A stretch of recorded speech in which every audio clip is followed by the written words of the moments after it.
اللہ تعالیٰ نے جب بھی قرآن میں حیات کا ذکر کیا ہے تو اس سے مراد انسان کی روحانی حیات ہے، اس کی روحانی زندگی ہے، کیونکہ ایک ایسی زندگی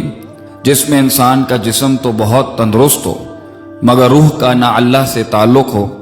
نہ اس سے کوئی قرب ہو، نہ اس کی تڑپ ہو، نہ ہی اللہ اس روح کی مطلوب ہو، مقصود ہو، معبود ہو، محمود ہو، مدعو ہو، تو ایسے انسان کو اللہ تعالیٰ زندہ ہی نہیں مانتے۔ اللہ کا قرآن ان کو مردہ کہتا ہے، کیونکہ جس انسان کا دل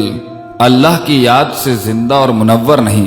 اس انسان کے جسم کا بھی اس دنیا میں کوئی حال نہیں۔ ایک مقام پہ تو اللہ اس کو جانور سے نیچے درجے پر لے جاتے ہیں اور ایک جگہ اسے مردہ ہی کہتے ہیں۔ یہ دونوں آیات کے اندر انسان کو جو القاب ملے اللہ کی طرف سے، مردہ ہونے کے یا جانور سے بدتر ہونے کے، اور یہ کوئی عزت کے اور احترام کے الفاظ نہیں، یہ اللہ کی طرف سے انسان کے لیے سوچنے سمجھنے کا مقام ہے۔ اللہ فرماتے ہیں وَلَقَدْ ذَرَأْنَا لِجَهَنَّمَ كَثِيرًا مِنَ الْجِنِّ وَالْإِنسِ لَهُمْ قُلُوبٌ لَا يَفْقَهُونَ بِهَا وَلَهُمْ أَعْيُنٌ لَا يُبْصِرُونَ بِهَا وَلَهُمْ آذَانٌ لَا يَسْمَعُونَ بِهَا۔ انسان کا دل جو آنکھوں اور اس کے سننے اور دیکھنے سے جڑا ہوتا ہے، اگر وہ اللہ کی یاد سے، اس کے قرآن سے، اس کی کتاب سے اور اس کے فرمان سے غافل ہو یا منکر ہو جائے تو اللہ فرماتے ہیں اولئک کالانعام، ایسا شخص جانور ہے، بل ہم اضل، مگر جانور بھی اللہ کی تسبیح اور اللہ کی عبادت سے کبھی غافل نہیں ہوتا۔ مگر انسان اگر اس درجے پر آ جائے تو ایک جگہ تو اسے اللہ جانور سے بدتر کہتے ہیں اور دوسری جگہ اللہ فرماتے ہیں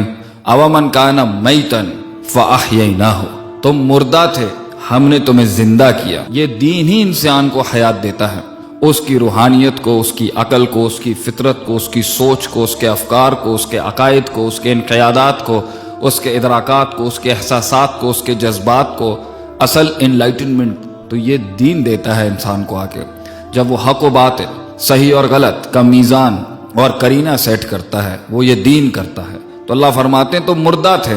ہم تمہیں اس سے زندہ کرتے ہیں، اور جو اس سے زندگی پسند نہیں کرتا زندہ رہنا تو ایسے شخص کو اللہ مردہ کہتا ہے۔ اگر ہم چاہتے ہیں کہ ہم اس مردہ زندگی سے جو بے جان ہو جاتی ہے، جس میں کوئی سکون، اطمینان اور راحت نہیں ہوتی، ہمیں اللہ کی دین کی طرف، اس وحی کی طرف رجوع کرنا پڑے گا۔ اس لیے تو اللہ نے اس وحی کو روح ہی کہہ دیا ایک جگہ پر، وہ روح جس سے انسان جب وہ ماں کے پیٹ میں آتی ہے تو بچہ زندہ کہلاتا ہے، جب وہ نکال لی جاتی ہے تو انسان مردہ کہلاتا ہے، جب وہ پھر ڈالی جائے گی تو انسان زندہ کر دیا جائے گا۔ تو یہ روح ہی ہے جس سے انسان کی زندگی کا تعلق ہے۔ اللہ نے اپنے قرآن اور حدیث کو، اپنے قرآن کا ایک نام روحی رکھ کے، روحی بتا کے اس کو آگے بیان کیا۔ اللہ نے اپنے قرآن کا ایک نام ہی روح بتایا، وَكَذَلِكَ أَوْحَيْنَا إِلَيْكَ رُوحًا مِّنْ أَمْرِنَا، اور ہم نے اپنے حکم سے آپ کی طرف یہ روح بھیجی ہے جو ان مردہ دلوں میں جان ڈالے گی۔ مَا كُنْتَ تَدْرِي مَا الْكِتَابُ وَلَا الْإِيمَانُ،